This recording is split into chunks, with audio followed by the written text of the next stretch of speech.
Bonjour. La première de nos catégories est un point fort du Kuga. En dehors des défauts de climatisation, il est difficile de parler de problèmes typiques et fréquents. Certains utilisateurs de ces voitures signalent des problèmes de contrôle du toit ouvrant et du store du toit panoramique. Les deux étaient en option. La plupart des voitures ne présentent pas ces défauts potentiels. Et de l'eau peut pénétrer dans le coffre, bien que pour diverses raisons, par exemple les joints. Parfois, des bruits indésirables apparaissent pendant la conduite, par exemple autour des joints de porte ou sous le tableau de bord.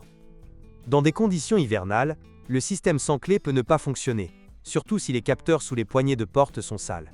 Cela peut nécessiter de retirer la poignée de porte et de la nettoyer.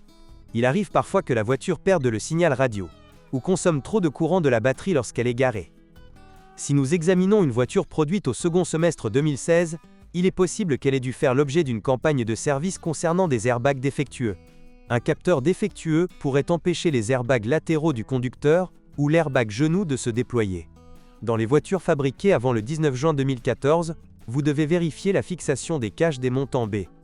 Ils ont peut-être été montés trop près des prétentionneurs pyrotechniques des ceintures de sécurité. Si les tendeurs étaient activés, c'est-à-dire après leur explosion, ces couvercles pourraient dans des cas extrêmes prendre feu. Aucune objection. Bien que le Ford Kuga de deuxième génération roule mieux que la plupart des modèles concurrents, cela n'affecte pas négativement la durabilité du système de suspension. Le passage du frein auxiliaire avec levier traditionnel au frein électrique lors du lifting n'a pas entraîné une augmentation spectaculaire du nombre de défauts signalés. Une panne du système de direction assistée peut survenir, mais ce n'est pas vraiment un fléau. Sur les marchés européens, le Kuga 2 était équipé de 3 moteurs essence, tous issus de la famille EcoBoost, 1.6, 1.5 et 2.0. Le moteur 1.5 a remplacé l'unité 1.6 lors du lifting. Il est structurellement basé sur celui-ci, mais a été modernisé par le constructeur. Des versions d'une puissance allant de 120 à 242 chevaux étaient proposées. Dans tous les moteurs, vous devez faire attention à l'état du système de refroidissement, mais cela s'applique principalement aux unités 1,6 exabytes. Il y a eu des cas de surchauffe, des cas d'incendie. Pour cette raison, une campagne de service a été organisée. Les voitures fabriquées jusqu'en 2015 inclus sont les plus exposées à ces problèmes. De plus, surtout dans le 1.6, il convient de prêter attention à l'état du turbocompresseur. Des cas de fissures dans le boîtier se produisent parfois. Dans tous les EcoBoost, des dépôts de carbone peuvent s'accumuler sur les soupapes.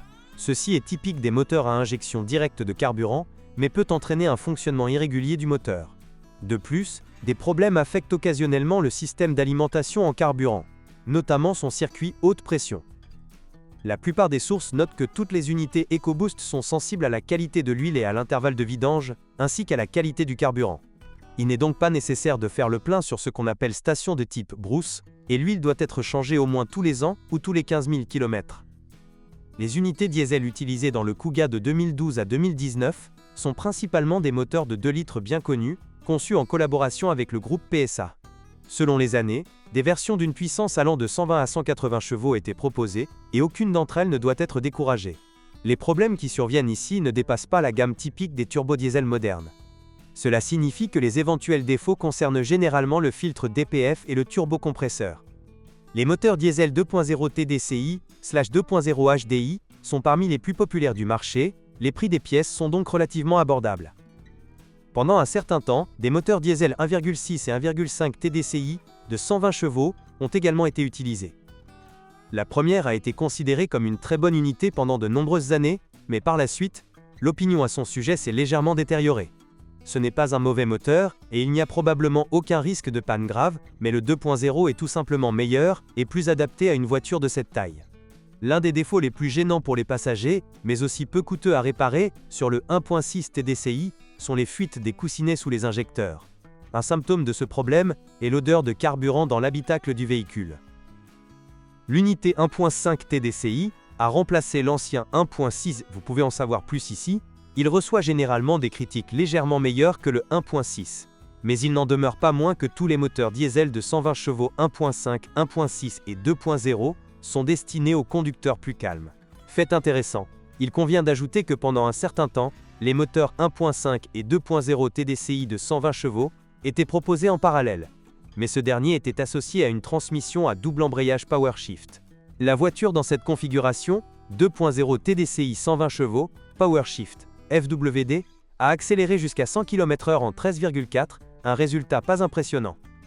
Le Ford Kuga de deuxième génération était disponible avec des boîtes de vitesse manuelles, automatiques et à double embrayage, ainsi qu'avec une transmission sur un ou les deux essieux. Les boîtes de vitesse manuelles ne posent pratiquement aucun problème. De légères fuites d'huile peuvent survenir, mais c'est tout. Les transmissions automatiques peuvent être trouvées dans les voitures à moteur essence, moins à partir de la version 176 chevaux, elles faisaient partie de l'équipement standard. Il s'agit d'un élément conçu en collaboration avec General Motors, dans le cas du Kuga il est marqué 6F35. Il dispose de 6 vitesses, et à condition que l'huile soit changée à temps, cela ne pose pas de problème majeur.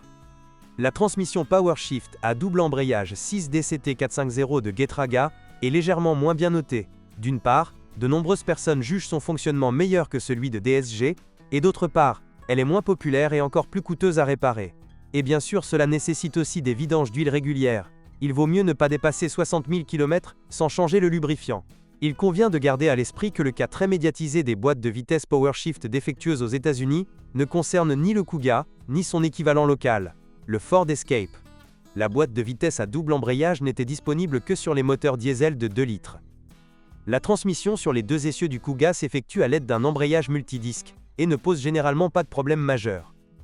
Si quelque chose arrive, il s'agit généralement d'une fissure dans le boîtier de la boîte de transfert. La transmission 4x4 était disponible en moteur essence d'une puissance à partir de 176 chevaux et en moteur diesel d'une puissance à partir de 140 chevaux. Les moteurs de 120 chevaux 1,5 exabyte et diesel n'étaient disponibles que dans les versions 4x2, tandis que dans le 2.0 TDCi de 140 chevaux, la transmission intégrale était optionnelle. Les voitures à essence à traction 4x4 sont toujours associées à une transmission automatique. Dans la plupart des versions, le Ford Kuga n'est pas un modèle à décourager. Cette catégorie comprend principalement les premières voitures équipées de moteurs 1.6 EcoBoost et celles qui, pour une raison quelconque, n'ont pas fait l'objet d'un entretien du système de refroidissement. Ceux qui souhaitent acheter des voitures équipées de boîtes de vitesse PowerShift doivent également aborder l'achat avec prudence.